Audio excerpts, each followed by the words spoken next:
Dear students, good morning. मैं जयपुर से doctor तृप्ति विजयवर्गीय मेरे चैनल पर आप लोगों का स्वागत करती हूँ। अभी तक आपने अगर मेरे चैनल को सब्सक्राइब नहीं किया है तो सबसे पहले चैनल सब्सक्राइब कीजिए और साथ में बेल आइकन को प्रेस कीजिए ताकि कि मेरे नए नए वीडियोस आपके नोटिफिकेशन इनबॉक्स में ब्लिंक कर जाए। राइट, आज की वीडियो को मैं शुरू करती हूँ ऑफर से।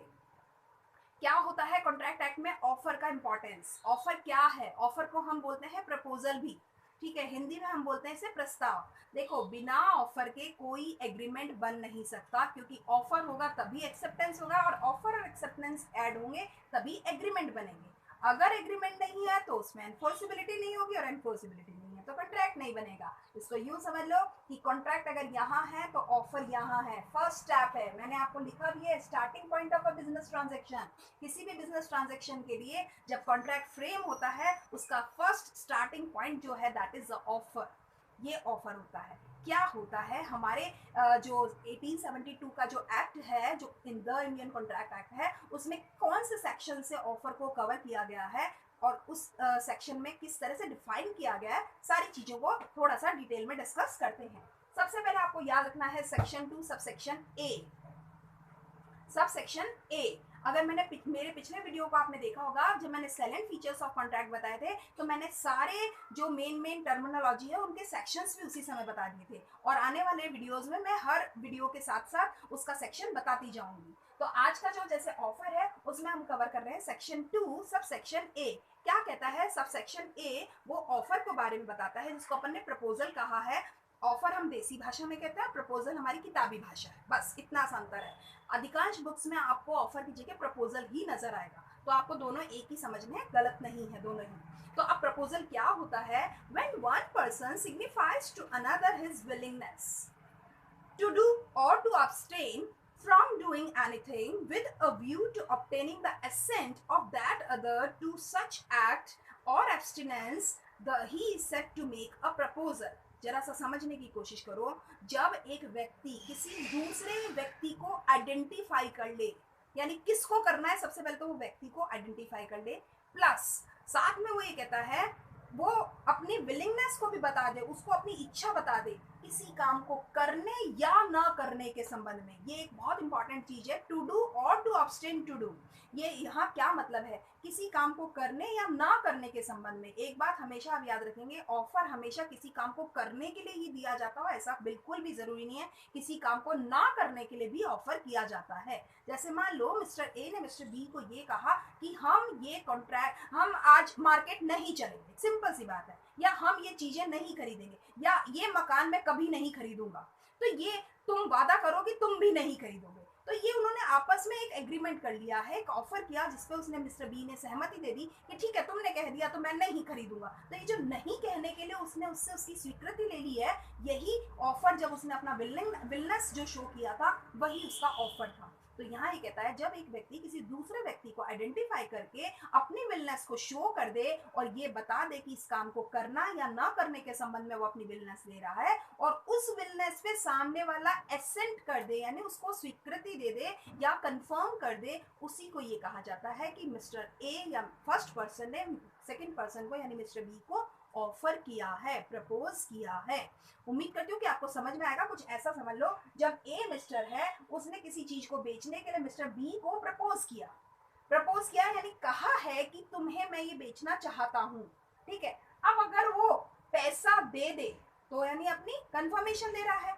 अगर वो पैसा दे दे तब तो वो डील बन जाएगी, लेकिन अगर पैसा नहीं भी दे तो उसने केवल एक ऑफर दिया है। और अगर वो ये कह दे हाँ ठीक है मैं खरीदता हूँ पर पेमेंट आज नहीं करूंगा, 15 दिन बाद करूंगा, तो भी माना जाएगा कि उसने उसे ऑफर किया है, क्योंकि उसने उसे उसकी कंफर्मेशन दी है। तो ऑफर एक स्टार्टिंग पॉइंट है किसी भी बिजनेस डील का। बिना ऑफर के कोई भी एक्सेप्टेंस नहीं आ सकती और एग्रीमेंट नहीं बन सकता। तो ये मेरे को लगता है आपको समझ में आ गया होगा कि जो सेक्शन 2 सबसेक्शन ए ने ऑफर को डिफाइन किया है वो बहुत सारी अच्छी अच्छी बातों को शामिल करते हुए किया है। ना केवल वो सिग्निफाइज करेगा अनदर पार्टी को, बल्कि विलनेस शो करेगा। विलनेस दो बातों से संबंधित हो सकती है, दोनों में से किसी भी एक से संबंधित, चाहे तो करने या ना करने से संबंधित। अब जो दूसरे को जो उसने सिग्निफाई किया है वो अपनी एक्सेप्टेंस भी देगा, तब माना जाएगा कि मिस्टर ए ने उसको प्रपोज किया है। अगर वो अपनी एसेंट नहीं देता है तो मान लेना कि मिस्टर ए ने ऑफर किया हो जरूरी नहीं है, ठीक है। आगे बढ़ते हैं कि ऑफर में क्या क्या चीजें शामिल हैं। ऑफर को हमने ये कहा कि किसी भी चीज को बेचने के लिए या खरीदने के लिए, कोई भी चीज है उसमें हम कोई चीज को करने या ना करने के संबंध में जो बात करेंगे वो सब ऑफर में कवर की जाती है। ठीक है, अब यहाँ पे ये कहता है ऑफर बहुत तरीके के हो सकते हैं। क्रॉस ऑफर भी हो सकता है, सिंपल ऑफर भी हो सकता है, काउंटर ऑफर भी हो सकता है, स्पेसिफिक ऑफर भी हो सकता है। तो बहुत सारे तरीके के होते हैं। क्रॉस ऑफर में तो ये हो जाता है कि जैसे मैंने तुमको कहा कि मैं ये जमीन बेचता हूँ और तुम सामने वाले ने ये कह दिया कि मैं तुमको एक मकान बेचूंगा, कुछ इस तरीके से, तो क्रॉस ऑफर हो गया, है ना, दोनों ने एक दूसरे के साथ में क्रॉस कर लिया है। और काउंटर ऑफर में ये कहता है कि जब एक व्यक्ति दूसरे के एक ऑफर करे और बजाय कि वो उसको खरीदने के वो सामने वाला ये कह दे कि ये नहीं तुम वो वाला चीज बेच दो, किसी और चीज को बेच दो, इसको बोलते हैं काउंटर। उसके अगेंस्ट में कोई दूसरा ऑफर सामने शामिल करना, उसको बोलते हैं काउंटर ऑफर। ठीक है, अब हम बात करते हैं कि कौन कौन से। एक बात हमेशा याद रखना, जब डील साइन होती है तो उसमें एक्सचेंज ऑफ ओनरशिप भी होगा और एक्सचेंज ऑफ पोजीशन भी होगा। यानी जब भी एक सेल डील बनती है या कोई सेल डील हुआ होता है, उसमें ना केवल ए सेल करने के लिए प्रपोज करता है बल्कि डील पैसा भी दे देता है। तो जब जिस टाइम पे पैसा दे देता है उस समय ये दो चीजें होंगी। जब सेल्स ऑफ गुड्स एक्ट आपको मैं पढ़ाऊंगी तब मैं बताऊंगी कि तब एक्सचेंज ऑफ ओनरशिप भी होगी और एक्सचेंज ऑफ पोजीशन भी होगा। ना केवल वो मिस्टर ए उस चीज को उसे देगा बल्कि उसे उसका ओनरशिप भी देगा, पोजीशन भी देगा। केवल बेचना या खरीदना ही काफी नहीं होता, पोजीशन भी देना पड़ता है और ओनरशिप भी देनी पड़ती है। ठीक बात है, ये बहुत इंपॉर्टेंट फीचर्स हैं, आगे आपको बताएंगे जब वो सेल्स ऑफ गुड्स एक्ट पढ़ाऊंगी। अब आगे बात करते हैं, इस समय हम ऑफर के सैलेंट फीचर्स की बात करते हैं, कौन कौन सी बातें इसमें शामिल होती हैं। तो एक चीज आप याद रखो, सबसे पहली चीज होती है जब भी आप ऑफर करोगे तो लीगल ऑब्लिगेशन होना चाहिए, कानून के हिसाब से सही। किसी को मारने के लिए आप किसी को कहो कि मैं उसको मारना चाहता हूँ और मैं तुम्हें 2 लाख रुपए दे रहा हूँ, तुम इसे मार देना, तो ऑफर तो कर रहे हो मगर ये ऑफर इलीगल माना जाएगा, लीगल नहीं है। ठीक है, तो इसका एक इम्पॉर्टेंट है कि आपका इंटेंशन जो है वो लीगल ऑब्लिगेशन को क्रिएट करने का होना चाहिए, पहला फीचर है ऑफर में। Number 2, certainty. आपको मैंने जब कॉन्ट्रैक्ट के फीचर बताए थे वही सारी चीजें, जब हमने कहा कि कॉन्ट्रैक्ट एक बेसिक चीज है ये, तो जो कॉन्ट्रैक्ट में साइलेंट फीचर्स थे वही के वही ऑफर में लगने वाले हैं। तो उसमें भी था कि सर्टेनिटी होनी चाहिए, यानी निश्चितता होनी चाहिए, इम्पॉसिबिलिटी नहीं होनी चाहिए चीजों के लिए, तो सर्टेनिटी वाला मामला भी होना चाहिए। अब तीसरी चीज है एक साइलेंट फीचर में, मैं आपको बार बार बता रही हूँ, जब मैंने आपको डेफिनेशन समझाई है कि टू डू और टू एब्स्टेन टू डू, किसी काम को करने या किसी काम को नहीं करने, विरत रहने के संबंध में, विरत रहने का मतलब उससे दूर रहने के संबंध में कोई भी ऑफर किया जा सकता है। तो करने या ना करने के संबंध में, दोनों ही संबंधों में कॉन्ट्रैक्ट किया जा सकता है। एक तीसरा फीचर और बता रहे हैं, कम्युनिकेशन। जब भी आप किसी को ऑफर करो तो उसे कम्युनिकेट जरूर करो, यानी जो आप कहना चाहते हो वो सामने वाले तक पहुंचना जरूर चाहिए। आप मान नहीं सकते हो कि मैंने ये कह दिया और उसने ये सुन ही लिया होगा। कम्युनिकेट होना बहुत जरूरी है, कन्वे होना बहुत जरूरी है, ये एक इसका फीचर है। Without proper communication an offer can not be frame. ठीक है, तो ये चीज आपको समझ में आनी चाहिए कि कम से कम सामने वाले को पता होना चाहिए कि आप कोई चीज को बेचने या खरीदने का कोई भी जो भी डिसीजन है वो ऑफर के फॉर्म में दे रहे हो, ये पता होना जरूरी है। एक और चीज है पॉजिटिव। देखो ये एक इंपॉर्टेंट फीचर और कई बच्चे इसमें कंफ्यूज होते हैं। देखिए इसका मतलब ये होता है, जब अगर मैं आपको पॉजिटिव का मतलब क्या है वो मैं बता रही हूँ, जब मैं आपको कोई चीज ऑफर करूँ और मैं आपको ये कहती हूँ कि मैं आपको ये जमीन बेचना चाहती हूँ और आपको ये कह दूं तुम मुझे 1 हफ्ते के अंदर अंदर बता देना अगर नहीं खरीदनी हो तो, ध्यान देना मैंने क्या बोला, 1 हफ्ते में बता देना यदि नहीं खरीदनी हो तो। और अगर वो 1 हफ्ते तक अब कुछ भी नहीं बता रहा है तो यहाँ ये माना जाएगा कि आप इंटरेस्टेड हो, मेरी चीज जो बेचना चाहता हूँ उसको आप खरीदने में इंटरेस्टेड हो। अदरवाइज तो तुम 1 हफ्ते के अंदर अंदर मुझे कन्वे कर ही देते कि नहीं नहीं नहीं आई एम नॉट इंटरेस्टेड। आपको समझ में आ रहा है? तो पॉजिटिव वाला जो चीज है, अगर लैप्स ऑफ टाइम पीरियड हो जाए तो वो नेगेटिव नहीं पॉजिटिव माना जाएगा। अगर मैं हाँ समझना चाहता हूँ तो मैं हाँ समझूंगा और मैं ना समझना चाहता हूँ तो मैं ना समझूंगा, पर वो सर्टेन पीरियड बीतने के बाद। अगर वो with in the certain period है, यानी 1 हफ्ते के अंदर अंदर अगर आप कह देते हो नहीं नहीं भैया मैं नहीं हूँ इंटरेस्टेड इस चीज को खरीदने में, तो मान सकते हैं ठीक है आप नहीं हो इंटरेस्टेड। लेकिन अगर आप 1 हफ्ते के अंदर अंदर नहीं देते हो तो ये माना जाएगा कि आपने ये चीज को खरीद लिया है या इसमें इंटरेस्टेड हो। एक बहुत अच्छा एग्जांपल देती हूँ, हम लोग शॉप पे जाते हैं और हम दुकानदार को कहते हैं भैया मैं घर पे दिखा लेता हूँ, अगर नहीं पसंद आया तो मैं वापस कर दूंगा। समझ में आ रही बात? तो आप दुकानदार वाला ये कहता है भैया शाम तक ले आना, अगर नहीं पसंद आए तो, उससे ज्यादा मैं नहीं आपको होल्ड पे रहने दूंगा। तो अब आप शाम तक चीज को लेकर के वापस आते नहीं हो, 2 दिन बाद आते हो कि भाई साहब हमारे तो घर पे पसंद नहीं आया, आप ये वापस ले लीजिए। अब दुकानदार क्या कहेगा कि सर आपको मैंने ये कहा था शाम तक आप वापस ले आना, अगर नहीं पसंद आए तो। आपने एक सर्टेन पीरियड को लैप्स कर दिया, यानी वो खत्म हो गया वो पीरियड। अब अगर आप कहते हो कि ये पसंद नहीं आया, तो नहीं साहब अब तो ये पसंद आ गया है, यही माना जाएगा, अब आप तो इसका पेमेंट करो।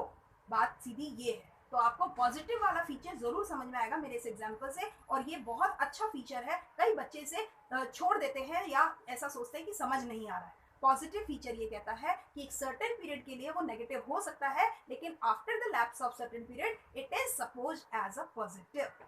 तो एग्जाम्पल याद रख लो, आपको अपने आप ये फीचर याद रह जाएगा। ठीक है, अब आगे की बात करते हैं। ये फीचर्स हो गए हमारे सारे ऑफर के। मैं एक बार रिवाइज करवा दूं कि एक तो इंटेंशन ऑफ लीगल ऑब्लिगेशन था, एक सर्टेनिटी थी, एक आपका टू डू और नॉट टू डू वाला मामला था, एक कम्युनिकेट करना चाहिए, और एक पॉजिटिव। 5 तरह के फीचर है ऑफर में, और ये 5 फीचर आपको जरूर मेंशन करनी चाहिए अपने आंसर में।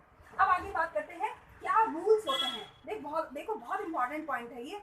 आप जनरली ये लिख के नहीं आते हो कि कौन से रूल होते हैं ऑफर में। 3 तरह के रूल होते हैं, 3 रूल लगते हैं एकदम, 1 रूल, 2 रूल एंड 3 रूल।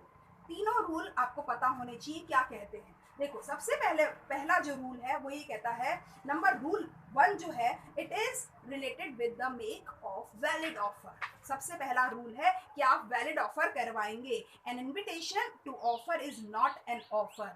आप इनवाइट कर रहे हो, ये एक ऑफर नहीं है। सबसे पहला रूल यही कहता है। मान लीजिए अखबार में आपने एक एड निकाला कि मैं जमीन बेचना चाहता हूँ, आपने एक इनविटेशन दिया है, जो लोग इंटरेस्टेड होंगे वो आपसे बात कर लेंगे क्योंकि आपने अपना कॉन्टैक्ट नंबर दिया है। ठीक है, तो एक बात हमेशा रूल नंबर 1 में डालिए कि एक invitation to offer is not an offer. Invitation देना ऑफर नहीं माना गया है।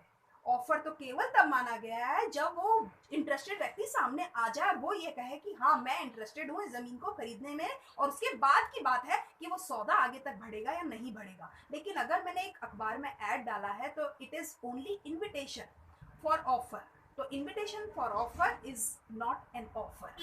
ये पहला रूल है। नंबर 2 रूल ये कहता है, two identical cross offer do not make a contract. Cross offer कभी भी एक कॉन्ट्रैक्ट नहीं बना सकते। मैंने कहा मैं जमीन बेचना चाहता हूँ, तुमने कहा मैं गहना बेचना चाहता हूँ, हम दोनों का क्या एक कॉन्ट्रैक्ट बन सकता है? नहीं, बिल्कुल नहीं बन सकता, क्योंकि हम दोनों एक दूसरे को नहीं बेच रहे, किसी और को बेच रहे हैं। तो मान के चलना कि ये एक कॉन्ट्रैक्ट नहीं बनेगा। ये रूल नंबर 2 है। और रूल 3 जो कहता है, special terms must be notified. जो भी खास बात हो आपको बता देनी चाहिए। जैसे एक मान लो मैं एक घोड़ा बेचना चाहता हूँ, और घोड़ा बेचना चाहता हूँ तो मेरे को आपको ये बताना पड़ेगा कि इस घोड़े की एक आंख नहीं है, या ये घोड़ा थोड़ा बीमार है, या घोड़े की एक टांग नकली है, कुछ भी हो जो स्पेसिफिक टर्म्स है, क्योंकि इन्हीं टर्म्स के आधार पर उस घोड़े की डील आगे बढ़ेगी या नहीं बढ़ी, हो सकता है इसी पे तय हो। तो अगर मैं इसे छिपाऊं तो गड़बड़ हो जाएगी। तो ऑफर ये कहता है जब भी कोई स्पेसिफाइड टर्म्स हो उनको क्लैरिफाई या कम्युनिकेट करना बहुत जरूरी है, नोटिफाइड करवाना बहुत जरूरी है। तो 3 रूल मैंने आपको बताए हैं ऑफर के। पहला रूल मैंने आपको बताया कि जब भी आप इनवाइट करोगे ऑफर के लिए, वो ऑफर कभी नहीं माना जाएगा। Invitation to an offer is not an offer. Number 2 ये कहता है, cross offer is not a contract. Cross offer कभी भी कॉन्ट्रैक्ट नहीं होता। और नंबर 3 इसमें कह दिया कि जो स्पेशल या स्पेसिफिक टर्म्स होंगे उनको जरूरी रूप से नोटिफाई करवाना चाहिए। ये तीनों मैंने रूल बता दिए। एक लास्ट पॉइंट आपको बता रही हूँ, लैप्स ऑफ ऑफर। ऑफर कब खत्म हो जाता है? कब खत्म हो जाता है? लैप्स ऑफ ऑफर कब खत्म हो जाता है? ये कहता है कुछ एक परिस्थितियां ऐसी होंगी जब एक ऑफर खत्म हो जाएगा, या तो समय निकल जाए, पर्टिकुलर टाइम पीरियड निकल जाए। अभी मैंने आपको एक एग्जांपल दिया था कि शाम तक आप वो चीज वापस दे देंगे, अगर घर पर पसंद नहीं आती है, आप 2 दिन बाद आते हो, तो अब ये ऑफर ये माना जाएगा कि आपकी जो उस पर एसेंट आ गई है। ठीक है, तो एक टाइम पीरियड निकलने के बाद। या रिजेक्शन, अगर मान लीजिए मैं शाम होने से पहले दोपहर में ही वापस वो चीज को दे दूं, तो ये माना जाएगा कि अब मैं खरीदने में इंटरेस्टेड नहीं हूँ, तो ऑफर लैप्स हो गया। ठीक है, कोई इस पे अब ऑब्लिगेशन नहीं है कि मैं इसका पेमेंट ही करूंगा। तो रिजेक्शन अगर कर दिया जाए, यानी उसको वापस कर दिया जाए, तो भी मान लिया जाएगा। काउंटर ऑफर, काउंटर ऑफर का मतलब है अब मैं ये चीज बेचना नहीं चाहता, मैं दूसरी चीज बेचना चाहता हूँ, इसको बोलते हैं काउंटर ऑफर। तो काउंटर ऑफर अगर ऐसा हो गया तो वो पहले वाली चीज का ऑफर अपने आप ही लैप्स हो गया है। अब अगर एक और बात है, कोई डेथ हो जाए, मान लीजिए मैंने आपको ये ऑफर दिया था कि मैं आपके प्रोग्राम में परफॉर्म करूंगा, एक आने वाले समय पर या फेस्टिवल में या कोई फंक्शन में, और उस फेस्टिवल या फंक्शन के लिए एक थोड़ा सा साइनिंग अमाउंट भी दे दिया गया है मुझे। अब मेरी तो डेथ ही हो जाती है। अब मेरी डेथ हो जाती है तो आप मेरे जो साथ वाले बंदे हैं उनको ये नहीं कह सकते कि भाई अब परफॉर्मेंस तो देनी पड़ेगी। अरे जिस सब्जेक्ट मैटर की डेथ ही हो गई है तो कैसे उसका ऑफर मतलब आगे बढ़ेगा। तो ये कहता ऑफर लैप्स हो गया। अगर डेथ हो जाए तब भी, या इंसैनिटी हो जाए यानी पागलपन हो जाए तब भी ऑफर लैप्स हो जाएगा। यानी अगर कोई व्यक्ति की डेथ हो जाए या वो पागल हो जाए तो वो ऑफर लैप्स हो जाएगा। उसके बाद ये कहता है बिल्कुल ऐसे, अगर वो जो सब्जेक्ट मैटर, मान लीजिए एक बिल्डिंग को बेचने का मैं एक प्रस्ताव रखता हूँ आपके सामने, मगर वो बिल्डिंग ही अर्थक्वेक आया और खत्म हो गई, बिल्डिंग ही खत्म हो गई, तो अब मैं उस बिल्डिंग को कैसे बेच सकता हूँ जब बिल्डिंग का एग्जिस्टेंस ही नहीं है, तो भी ऑफर लैप्स हो जाएगा। और एक लास्ट होता है रिवोकेशन। मान लीजिए भंग कर दिया जाए, मैं चाहता ही नहीं कि मेरी बिल्डिंग को मैं बेचूं, बात खत्म, तो ऑफर लैप्स हो जाएगा। तो मैंने आपको बताया कि लैप्स ऑफ ऑफर कब कब हो सकता है, टाइम हो जाए तब, रिजेक्शन हो जाए तब, कोई डेथ हो जाए तब, इनसैनिटी हो जाए तब, कोई काउंटर ऑफर हो जाए तो, जो रिवोकेशन हो जाए तो, या सब्जेक्ट मैटर ही डिस्ट्रक्ट हो जाए, खत्म हो जाए, नष्ट हो जाए तो। इस तरह से मैंने आपको ऑफर के बारे में उसकी डेफिनेशन से लेकर उसके फीचर्स और उसके रूल्स और लैप्स ऑफ ऑफर के बारे में बताया है। पूरी उम्मीद करती हूँ कि आपको ये टॉपिक समझ में आया होगा। Thank you so much for watching my videos regularly. Thank you.